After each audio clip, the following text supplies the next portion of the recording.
Hello friend, मैं रणधीर गुप्ता आप लोगों के बीच फिर से एक नया लेक्चर लेकर आया हूँ। जो कि मेरा पिछला लेक्चर था रियल नंबर। आज का मेरा लेक्चर क्या है? अभाज्य गुणनखंड। दोस्तों, सबसे पहले मैं पीछे जो बात की थी उस सभी बातों को मैं रिवीजन करना चाहता हूँ। यहाँ ध्यान दीजिए दोस्तों, आज टॉपिक का नाम क्या है? Real number. रियल नंबर जो हमने इसे पिछले क्लास में वीडियो में सही बात पढ़ाया था कि संख्या क्या होता है, संख्या को कितने भागों में बांटा गया है। उसके बाद हमने बताया था रेशनल नंबर क्या है। उसके बाद हमने बताया था इमेजिनरी नंबर क्या है। फिर हमने बताया था कि ये किसे कहते हैं, रेशनल नंबर, इमेजिनरी नंबर क्या होता है, शांत क्या होता है, अशांत क्या होता है। इस सभी बातों पर मैंने चर्चा किया था। उसके बाद हमने बताया था कि रेशनल नंबर क्या होता है, परिमेय संख्या, इवन नंबर, ऑड नंबर, यौगिक नंबर। उसके बाद इस सारे पॉइंट बताने के बाद हम जो डिस्कस किए थे वो पॉइंट था मेरा प्रमेयिका। क्या पॉइंट था मेरा? प्रमेयिका। इसके में ये थ्योरम बताने के बाद हमने एक एल्गोरिथम के बारे में पढ़ा। यूक्लिड विभाजन जो है थ्योरम, उसके बारे में हमने पढ़ा। सारे थ्योरम पढ़ने के बाद मैंने एक थ्योरम पढ़ा था, ए बराबर बी क्यू प्लस आर, जहाँ बी का जो आर का जो वैल्यू होगा जीरो जीरो और बी के जीरो से बड़ा और बी से छोटा होनी चाहिए। अगर ऐसा होता है तो वो क्या एल्गोरिथम है यूक्लिड विभाजन प्रमेयिका का उपयोग के करेगा। उसके बाद हमने इसी प्रकार एक क्वेश्चन, हमने इसी पर क्वेश्चन बनवाया था और बोला था और पूरा मैं लेक्चर को कंप्लीट किया था। चलिए दोस्तों, आज मैं आप लोगों को एक नए चैप्टर से मिलाने जा रहा हूँ जिसका नाम क्या है? वो अभाज्य गुणनखंड। क्या नाम है? अभाज्य गुणनखंड। अभाज्य गुणनखंड जो है, इसमें समझते हैं कि अभाज्य गुणनखंड के बारे में बताया था कि अभाज्य गुणनखंड, अभाज्य का मतलब क्या होता है? अभाज्य का मतलब वो होता है कि जो संख्या एक से या अपने आप से कटे, जो संख्या एक से या अपने आप से कटे वो अभाज्य संख्या कहलाता है। हमने बताया था। उसके बाद हमने ये बताया था कि अभाज्य गुणनखंड को दो भागों में हमने बांटा ना। एक यहाँ भाग बनाने की विधि को दो भागों में हमने बांटा। एक होता है क्या? भाग विधि। एक होता है गुणनखंड वृक्ष। गुणनखंड वृक्ष होता है ना। हाँ, उसके बाद हमने क्या दो विधि बताया था, एक होता है भाग विधि, एक होता है गुणनखंड वृक्ष विधि, जिसे बोलते हैं भाग विधि क्या होता है, गुणनखंड वृक्ष विधि क्या होता है। इसको हम समझते हैं। एग्जाम्पल लेते हैं, जैसे कि एग्जाम्पल लेते हैं 420। ये मेरा क्या है? भाग विधि के अंतर्गत आता है। 420 का भाग विधि के अंतर्गत आते हैं। ध्यान देखिएगा, 2 से लगाए 110, 210 ना, फिर 2 से लगाए 105, फिर 2 से लगाए, अब 2 से तो नहीं कटेगा, 3 से कटेगा। ये 3 तिहाई 9, 3 तिहाई 9 और 3 पचे 15, फिर 5 से कटेगा, 5 सत्ते 35। अब ये क्या आ गया? ये एक विषम संख्या आ गया। ये विषम संख्या किस संख्या से नहीं करता है। अब मैं बात करूँगा 420। एक और संख्या हमने ले रखा है, ये 420। इसका कौन सा विधि हो गया? भाज्य विधि। 420 को मैं कैसे लिख सकता हूँ? 2 गुने 2 गुने 3 गुने 5 गुने 7। देख रहे हो, जो भी संख्या है वो संख्या क्या है? मेरा अभाज्य संख्या है। 2 भी अभाज्य संख्या है, 3 भी अभाज्य संख्या है, 5 भी अभाज्य संख्या है, 7 भी अभाज्य संख्या है। हो गया दोस्तों। अब अगला विधि है मेरा गुणनखंड विधि, गुणनखंड वृक्ष विधि। देख रहे हैं, अब इसी को हम गुणनखंड वृक्ष विधि से ही हम ज्ञात कर सकते हैं। जैसे देखो 420 है, 420 को मैं कैसे कर सकता हूँ? 2 गुने 1, 2 गुने यहाँ कर सकता हूँ 1 210। उसके बाद 210 को मैं डिवाइड कर 2 गुने 105। उसके बाद मैं इसको भी डिवाइड कर सकता हूँ 3 गुने 35। उसके बाद इसको मैं डिवाइड कर सकता हूँ 5 गुने 7। तो ये जो विधि हुआ, इस विधि को हम लोग बोलते हैं क्या? गुणनखंड वृक्ष विधि। ये कौन सा विधि हो गया? भाग विधि।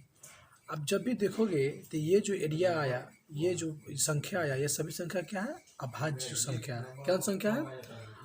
अभाज्य संख्या। हेलो दोस्तों, ये यहाँ देखिए, इसको मैं ऐसे लिख सकता हूँ 2 के पावर 2, 3 के पावर 1, 5 के पावर 1 और 7 के पावर 1।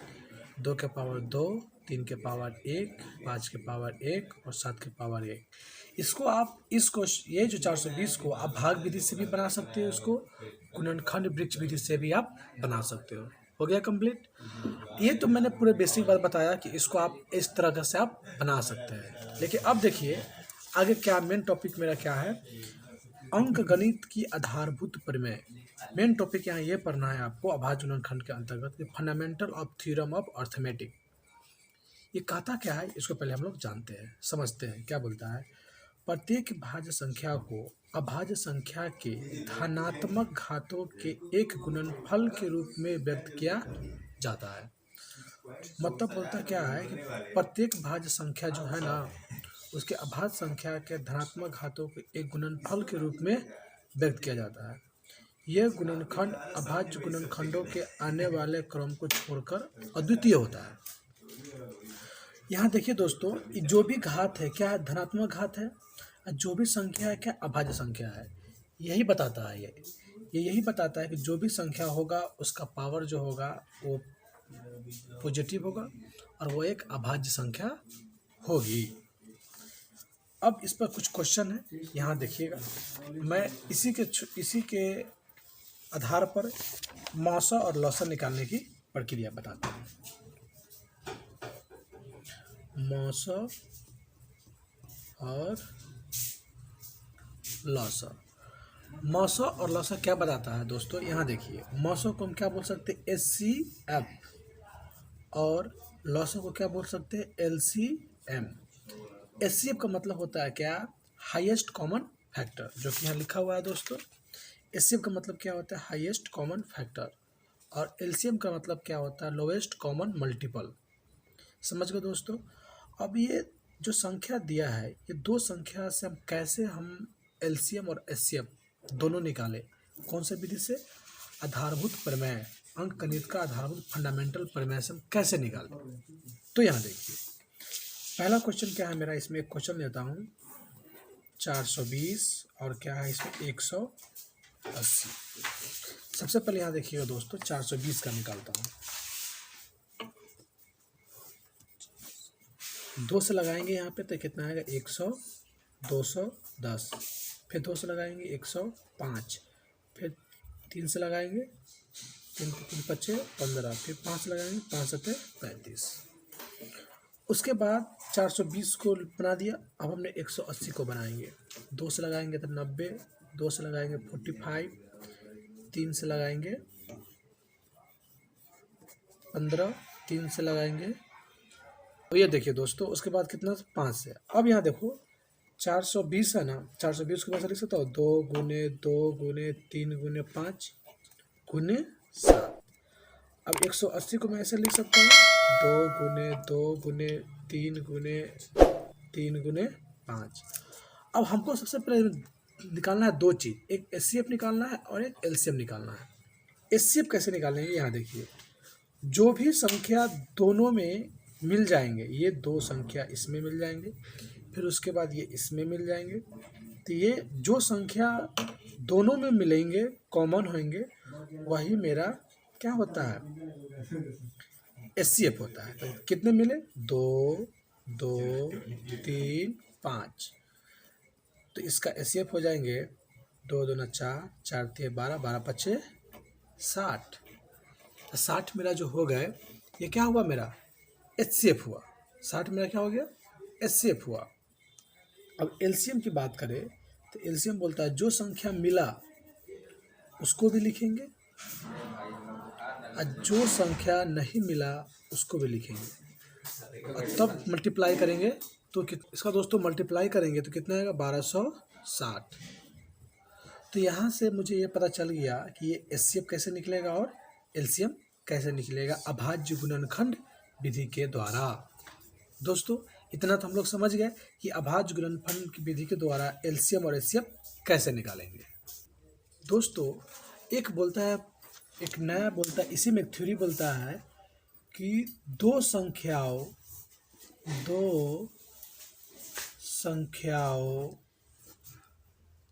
का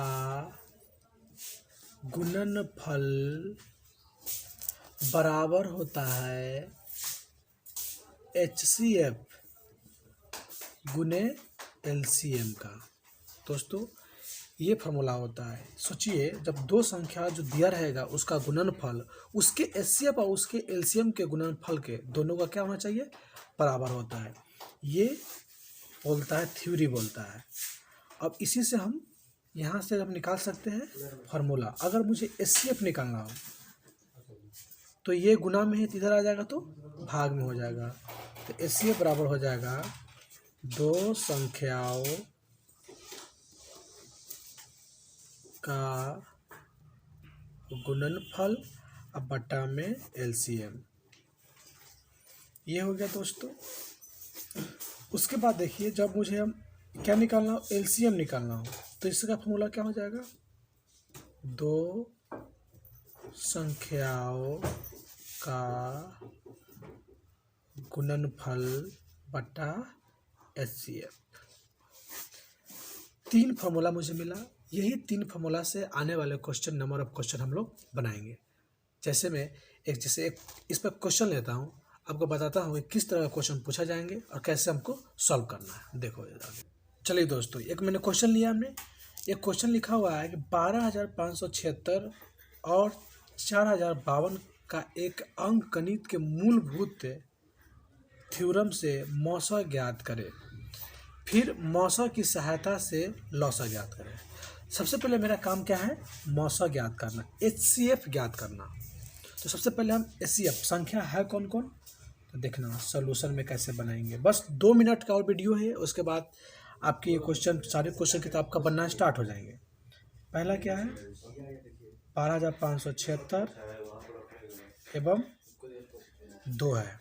देख रहे हैं ना, ये 2 क्वेश्चन है। अब यहाँ देखो कैसे बनेगा। यहाँ पे सबसे पहले निकालेंगे 12,576। यहाँ देखो लास्ट में 6 है, जिस संख्या के अंत में 0, 0, 2, 4, 6, 8 हो वो संख्या 2 से पूरी कट जाएगी। लास्ट में 6 है, 2 से कटेगा, 2 छक 12, 2 दूना 4, 8, 8। लास्ट में फिर 8 है, फिर 2 से कटेगा, फिर 2 से कटेगा, फिर 1572, फिर 2 से कटेगा, 786, फिर 2 से कटेगा। अब 786 है तो फिर 2 से कटेगा, 393। दोस्तों अब ये आगे ये नहीं कटेगा, तो अब मैं इसको काटूंगा। 5452 का HCF निकालेंगे। अभाज्य गुणन खंड करेंगे, 2 से करेंगे 2026, 2 से करेंगे 1013। अब ये भी नहीं कटेगा, तब दोनों का समायोजन करेंगे हम लोग। 2 गुने 2 गुने 2 गुने 2 गुने 2 गुने 3 गुने 131। 1 2 3 4 5, 1 2 3 4 5 कंप्लीट हो गया। उसके बाद 4052 में 2 गुने 2 गुने 1013। तो दोस्तों यहाँ देखिए 2 मिल रहा है, इसमें भी क्या मिल रहा है, 2 मिल रहा है। लेकिन क्या और कोई मिल रहा है, नहीं मिल रहा है। तो बस इसका मौसा अगर कोई पूछे कि मौसा कितना हो गया, तो जो मिले उसी का मल्टीपल कितना हो गया, 4। और ये बोल रहा है कि मौसा की सहायता, ये तो मेरा एक आंसर कंप्लीट हो गया, मेरा मौसा ज्ञात हो गया। फिर बोल रहा है कि मौसा की सहायता से लौसा ज्ञात करने के लिए अभी हमने बताया था फार्मूला, जब लौसा निकालना हो तो 2 संख्याओं का गुणनफल बटा HCF, ये फार्मूला का उपयोग करेंगे। तो देखिए दोस्तों, लौसा बराबर होता है 2 संख्याओं का गुणनफल गुने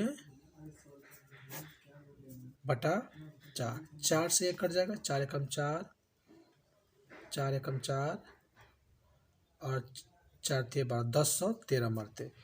इस दोनों का अगर मैं मल्टीपल करूँगा, दोनों का मल्टीपल करूँगा तो मेरा आंसर आ जाएगा